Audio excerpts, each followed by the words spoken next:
ओम नमः सिद्धम। ओम सजात्म स्वरूप परम गुरु शुद्ध चैतन्य स्वामिने नमः।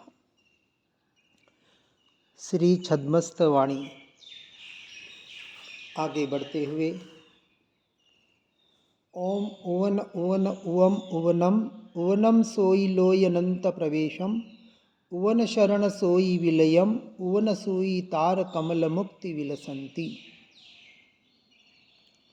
कह रहे हैं शुद्धात्मा का उदय हो रहा है, उदय हो रहा है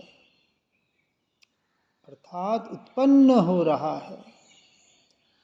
अपने आत्मा में उस उदय का, उस अनंत का प्रकाश प्रवेश हो रहा है और मैं उसे देख जान रहा हूं। ये गाथा में कह रहे हैं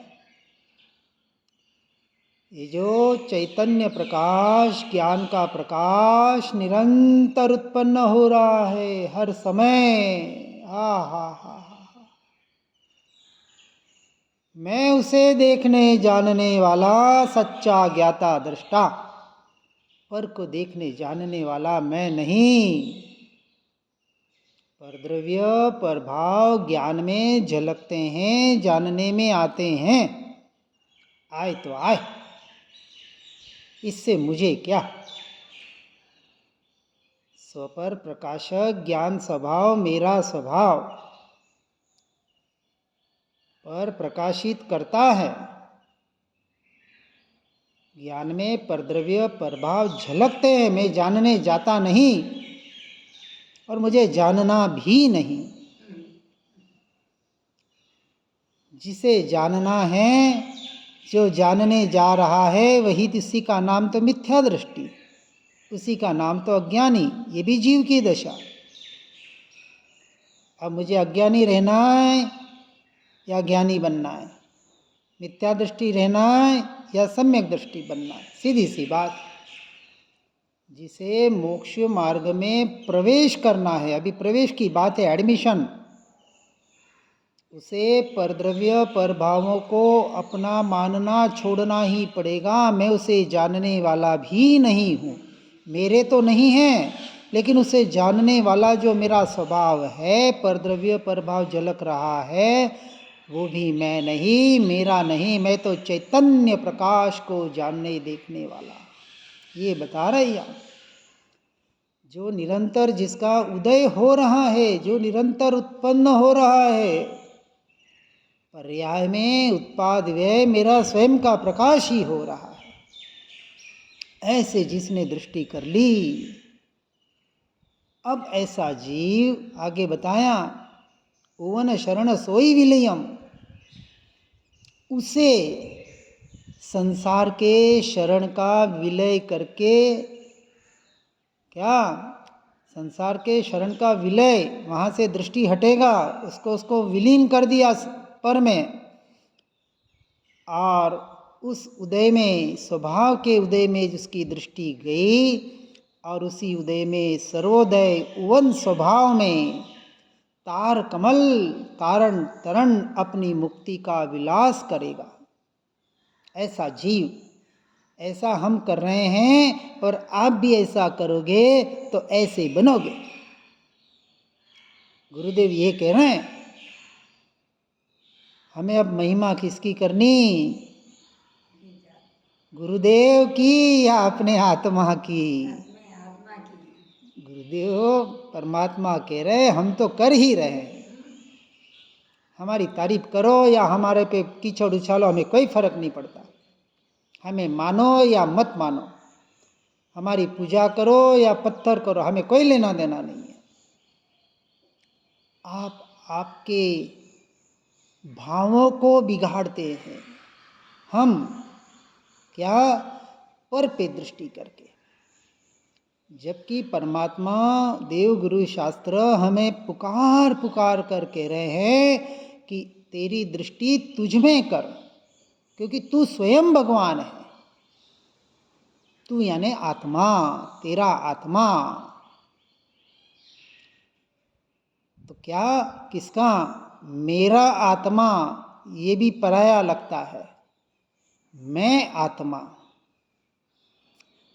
और निरंतर मेरे भीतर ये चैतन्य का प्रकाश उदयमान हो रहा है, उसी पर मैं दृष्टि करूं, और यही मेरा स्वभाव है। दृष्टि करूं, ये भी व्यवहार का कथन। निरंतर मेरे दृष्टि में मेरा स्वभाव ही तो झलक रहा है, और कुछ आज दिन तक झलका नहीं, झलक सकता नहीं। इसलिए कहा ओम नमः वन सिद्ध नमो नमः। किसको नमस्कार किया? ओंकारमय शुद्धात्मा को नमस्कार, मेरे वन सिद्ध शुद्ध स्वभाव को नमस्कार। मैं जब मुझे नमस्कार करता हूँ, अपने निज निराकार निर्विकार नित्य निरंजन निज निजानंद निर्भर सर्वद्रव्य कर्म भाव कर्म नो कर्म से रहित, आहा, ऐसा शुद्ध स्वभाव चित चैतन्य स्वरूप भगवान आत्मा। कौन? परमात्मा नहीं, वो तो है ही, लेकिन मैं भी तो वैसा ही हूं। इसलिए यही सच्चा निश्चय मंगल भाव नमस्कार, अपनी आत्मा में अपने स्वरूप का जो उदय हो रहा है, ऐसे शुद्ध स्वरूप को दृष्टि करना। नमस्कार का अर्थ क्या? वहाँ सिर झुका दिया, माथा पटक दिया, नहीं। अपने दृष्टि को अपने स्वस्वभाव सन्मुख करने का नाम अपने को नमस्कार करना। मंदिर जी में चले गए, सिर झुका दिया, वंदना कर ली, मंदिर विधि कर ली, ये तो बाहर का स्थूल व्यवहार नमस्कार है। लेकिन कह रहे अपने निज आत्मा को भी ये शब्दों के माध्यम से नमस्कार कर लिया, शुद्धात्मा को नमस्कार, ये भी स्थूल व्यवहार है।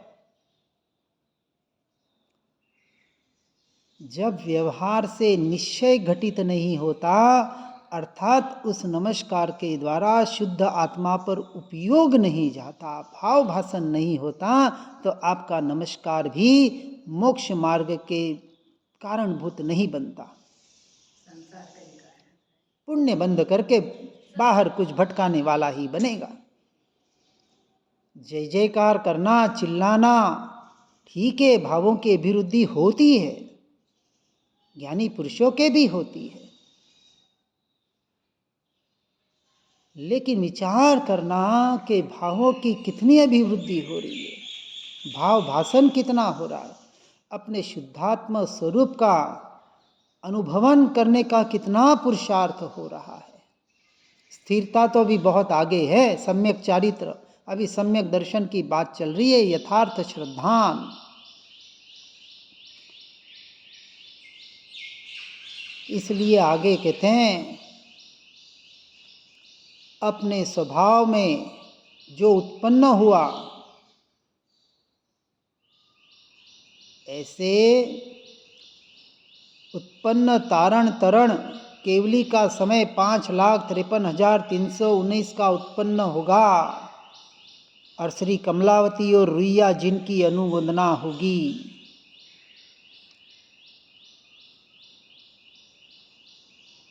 शब्दों में नहीं, भावों को पकड़ना है, शब्दों का कोई महत्व नहीं है। एक ही अर्थ के कई शब्द और एक शब्द के कई अर्थ हो सकते हैं।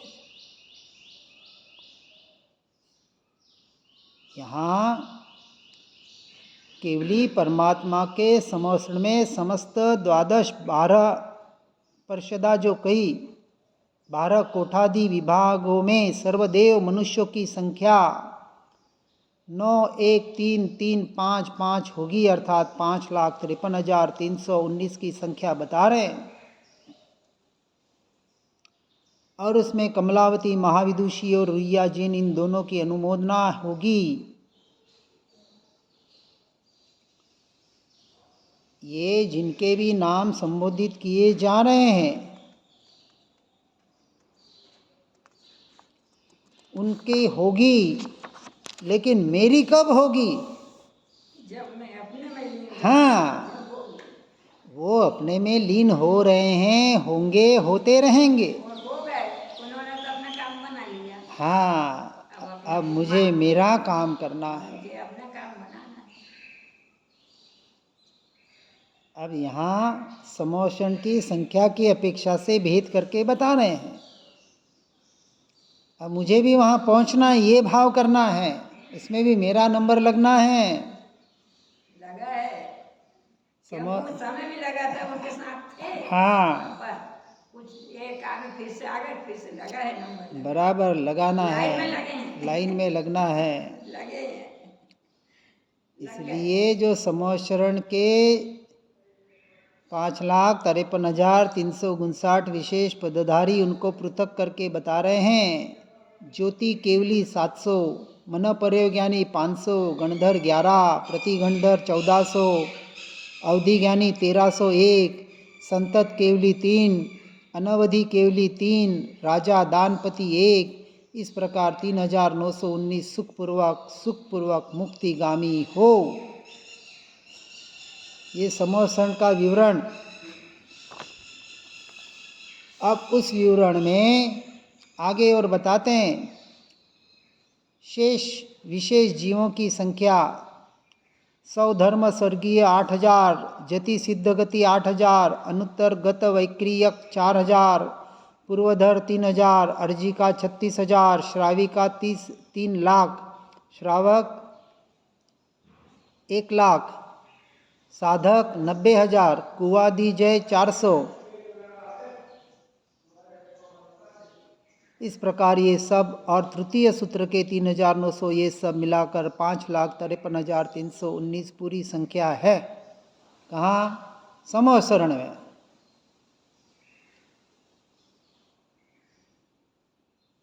अब वहाँ पारणा दिन 45, योग ध्यान दिन 6, सुखपूर्वक 39, 119 जीवों की अनुमोदना ये जीव वहाँ बैठे हुए कर रहे हैं। करण, करावण और अनुमोदन। अनुमोदना मात्र करने से काम नहीं होगा, उससे भावना करनी है साथ साथ। अनुमोदना का अर्थ, अब मुझे भी जल्द से जल्द वहाँ पहुँचना है, उनकी दशा तक पहुँचना है, परमात्मा पद स्वयं में प्रकट करना है। इसका नाम है सच्ची अनुमोदना। व्यवहार और निश्चय, निश्चय के साथ व्यवहार होता है, बिल्कुल होता है। बाहर का विनय यथा योग्य होता है, होना ही चाहिए। जिस पद की अपेक्षा से अपने से ऊंचे पदाधिकारी है, पदाधिकारी यानी गुणों की अपेक्षा से, लेकिन मात्र अनुमोदना नहीं। गुणानुवाद रखते हैं ना महापुरुषों के, किस लिए? उनकी तारीफ कर ली, उनके गुणों के अनुवाद कर लिए, बस हो गया काम। कहीं से पढ़ के, सुन के, लिख के, ला के लगा दिया, बता दिया। बहुत जने भावों के साथ, ऐसा लगता है आहा अभी मोक्ष में जाने वाले हैं, लेकिन उनका व्यवहार देखेंगे। देखो नेता लोग होते हैं ना, इलेक्शन आ रहे हैं अभी, कैसे कैसे ऐसे भाव विभोर, ये करेंगे वो करेंगे, ऐसा करेंगे वैसा करेंगे, हा, ऐसा, जैसे इनके जैसा कोई नेता नहीं। और जैसे जीत गए, यही हमारी दशा। आते हैं मंदिर जी में, आते हैं गुणानुवाद सभा में जाते हैं, वहाँ जाते हैं लोगों को दिखावा करने के लिए।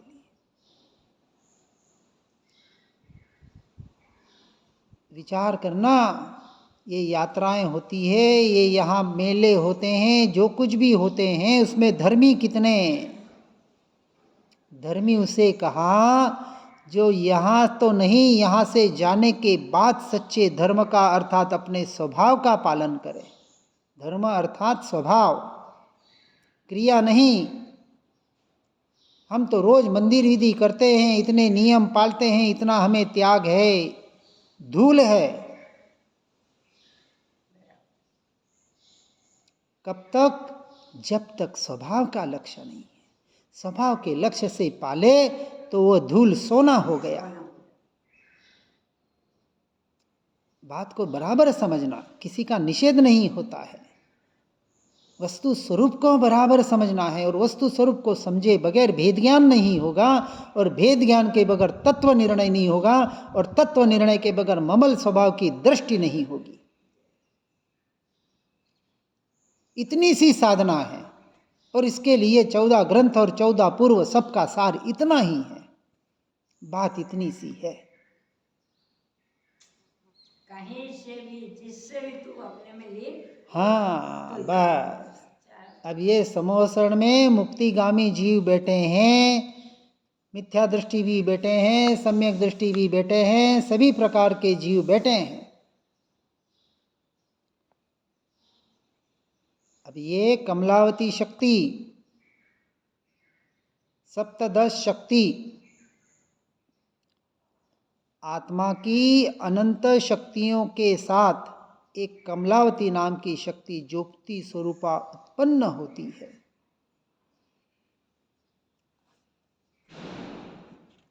और एक एक शक्ति को समझ रहे हैं। आत्मा की अनंत शक्तियों के साथ चरणावती नाम की शक्ति उत्पन्न होती है, जो चैतन्य आत्मा के उपादान में उत्पन्न होने वाली है। वह शक्ति कैसे है? आत्मा के अनंत गुणों के साथ एक क्षेत्रावगाही है। वहाँ समय सार जी में अमृत चंद्राचार्य देव ने 47 शक्तियों का प्ररूपण निरूपण किया है। वैसे तो अनंत शक्तियों का मैं आत्मा स्वामी हूँ, लेकिन कुछ शक्तियाँ जिनको हम व्यवहार की अपेक्षा से शब्दों के माध्यम से कहने का प्रयास कर सकते हैं,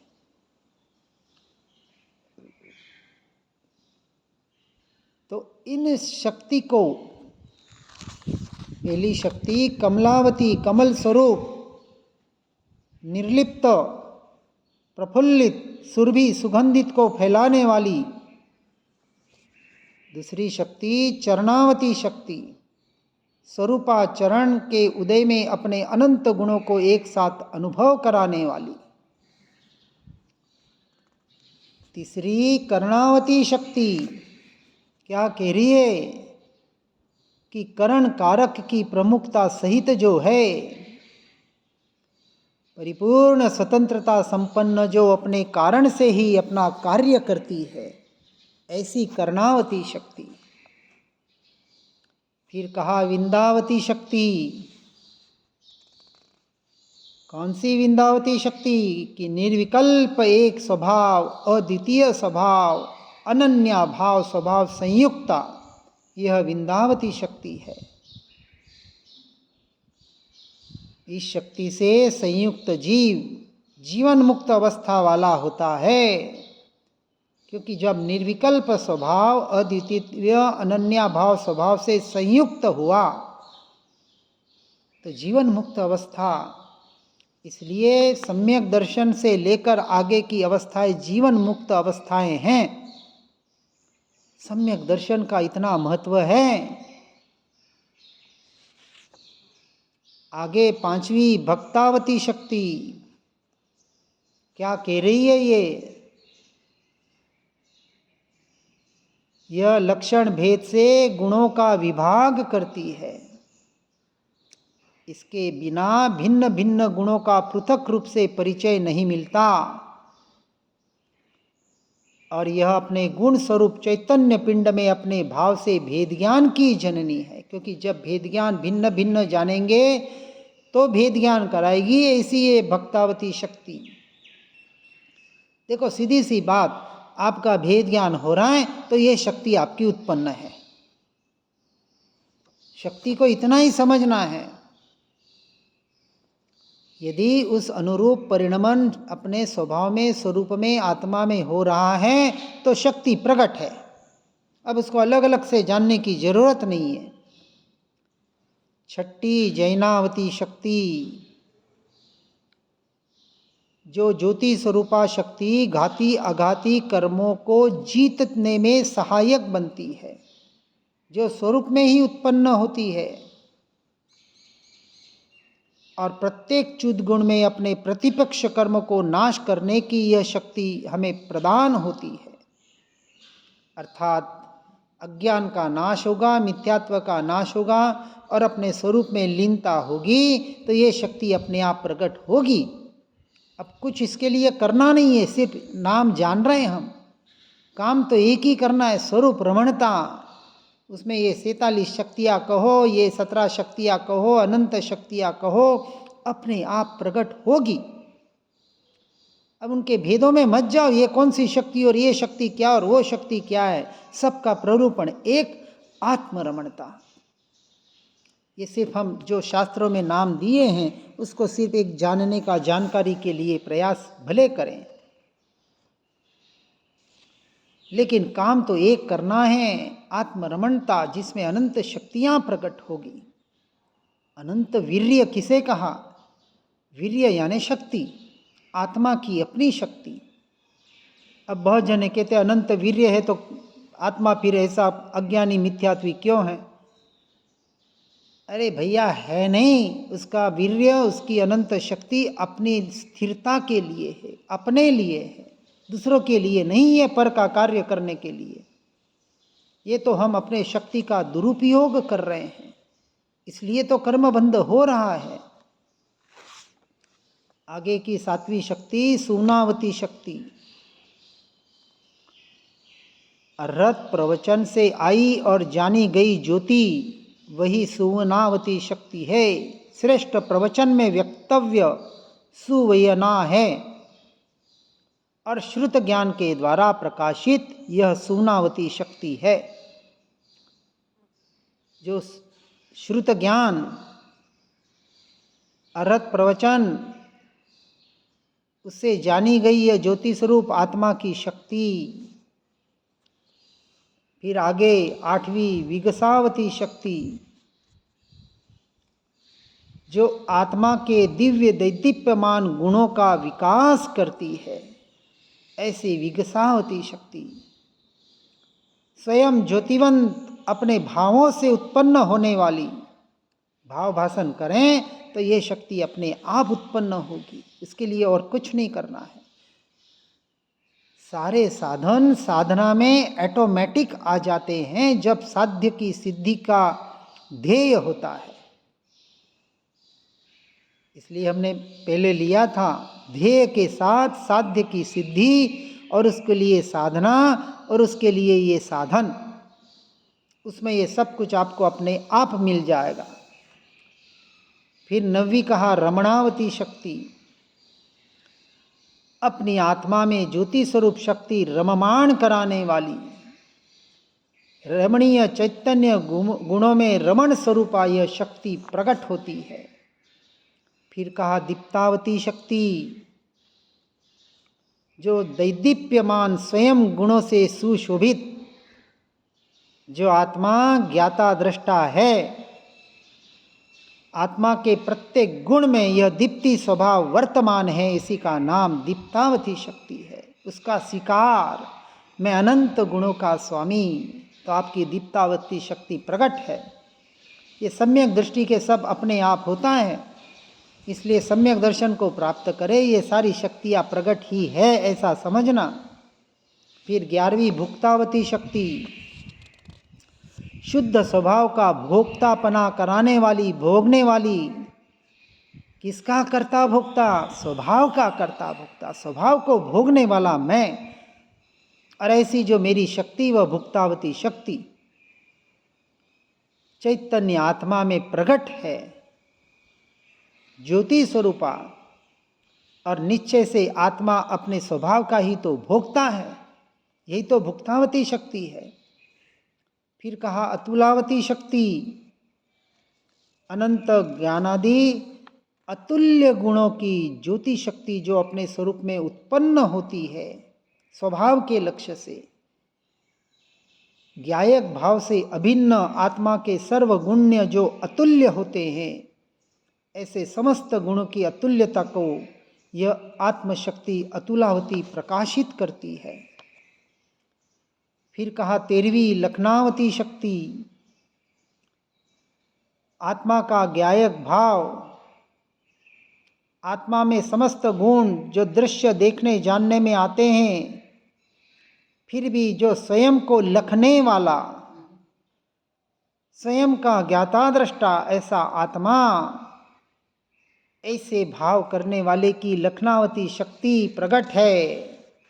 फिर का उल्लासावती शक्ति, उल्लास, इंद्रियातीत उल्लास, आनंद को प्रकट करने वाली, जो अतीन्द्रिय आनंद उल्लास जिसका प्रकट हुआ, ऐसे ज्योति स्वरूप शक्ति यह उल्लासावती शक्ति है।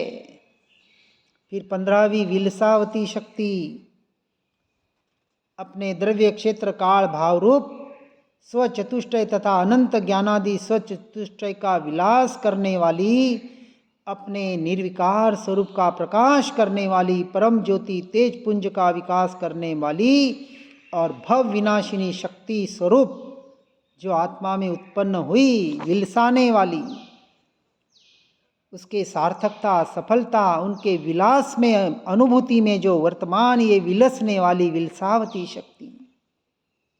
फिर 16वीं हर्षावती शक्ति, आनंद विभोर हो गया और हर्ष से नाचने लग गया, तो उसकी हर्षावती, नाचने का मतलब ये हाथ पांव का नाचना नहीं, भीतर आनंद आनंद आनंद, हर्ष हर्ष उल्लास, अपने आत्मा का, अपने स्वभाव का, ऐसे निजानंद आनंद को हर्षावने वाली इस शक्ति को प्रकट करने वाली ये हर्षावती शक्ति। और अंतिम 17वीं विज्ञावती शक्ति, अपने निज ज्ञायक भाव की ज्योति जो विज्ञावती शक्ति है, अपने स्वभाव में ही उत्पन्न होती है। ये समस्त 17 शक्तियाँ परस्पर में अभिन्न स्वरूप है और आत्मा के स्वरूप से भी सर्व शक्तियाँ अभिन्न हैं।